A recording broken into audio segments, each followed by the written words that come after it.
नमस्ते दोस्तों, मैं पंकज जायसवाल। मैं आप सभी फ्रेंड्स को एक मोस्ट इंपॉर्टेंट अपडेट शेयर करना चाहूँगा regarding MS university hostel allotment के बारे में। मैं आप सभी को बता दूं कि इस बार जब एडमिशन प्रोसेस स्टार्ट हुआ था, तो मैंने पहले ही कहा था कि जो आउटसाइडर स्टूडेंट्स हैं, कहीं न कहीं उनको थोड़ी ज़्यादा संख्या में, यानी कि थोड़े ज़्यादा नंबर में उनको एडमिशन दे दिया गया है।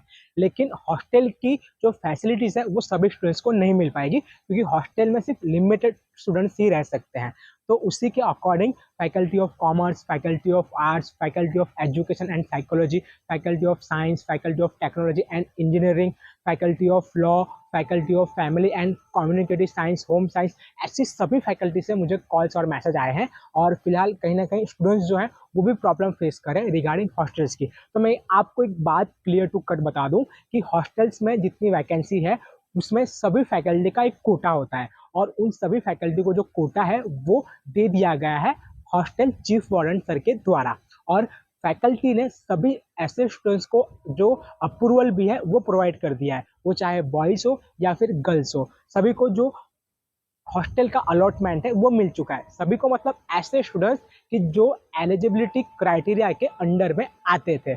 एलिजिबिलिटी क्राइटेरिया यानी कि उनका डिस्टेंस ज़्यादा हो, परसेंटेज ज़्यादा हो, तो फर्स्ट प्रायोरिटी उनको दी जाती है। तो ऐसे सारे स्टूडेंट्स को जो हॉस्टल की फैसिलिटीज़ है वो प्रोवाइड कर दी गई है। फैकल्टी ऑफ कॉमर्स की मैं बात करूँगा, तो जिसका लॉन्ग डिस्टेंस है, और बॉयज़ हो या फिर गर्ल्स हो, और 75% उनके 12th बोर्ड में है, तो ऐसे सारे स्टूडेंट्स को जो हॉस्टल है वो अभी तक अलॉट हो चुके हैं, और अब हॉस्टल की कोई भी सीट बाकी नहीं है, सभी सीट फुल हो चुकी है फैकल्टी ऑफ कॉमर्स के लिए। और मैं आप सभी को बताना चाहूँगा कि 75 के नीचे कुछ स्टूडेंट्स को मिला होगा, बाकी वो सारे स्टूडेंट्स अब रह गए हैं। तो बहुत ही कम चांस है, यानी कि 100 में से 1% चांस है कि उनको हॉस्टल मिलेगा। वो फिर फर्स्ट ईयर बीकॉम के लिए हो, पोस्ट ग्रेजुएशन डिप्लोमा के लिए हो, या फिर master of commerce MCom previous year के लिए हो।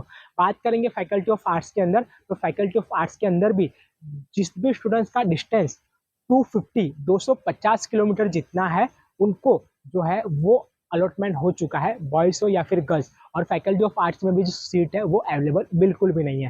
Faculty of education and psychology की बात करेंगे, तो टोटल 8 सीट्स होती है उनकी पूरे कोटा की, तो वो भी प्रोवाइड कर दी गई है, और उसमें भी कोई सीट अवेलेबल नहीं है।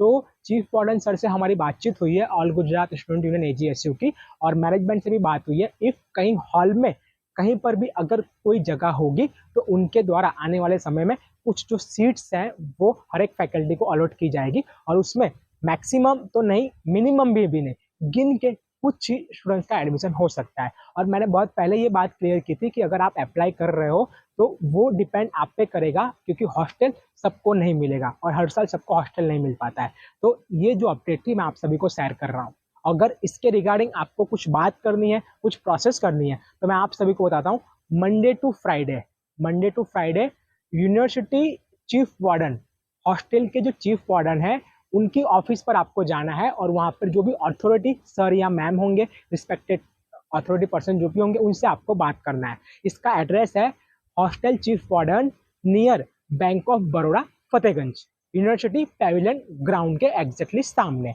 ये एड्रेस है। यहाँ पर जाके आप मंडे टू फ्राइडे शाम को 4 से 6 के बीच में विजिट कर सकते हो। नमस्ते।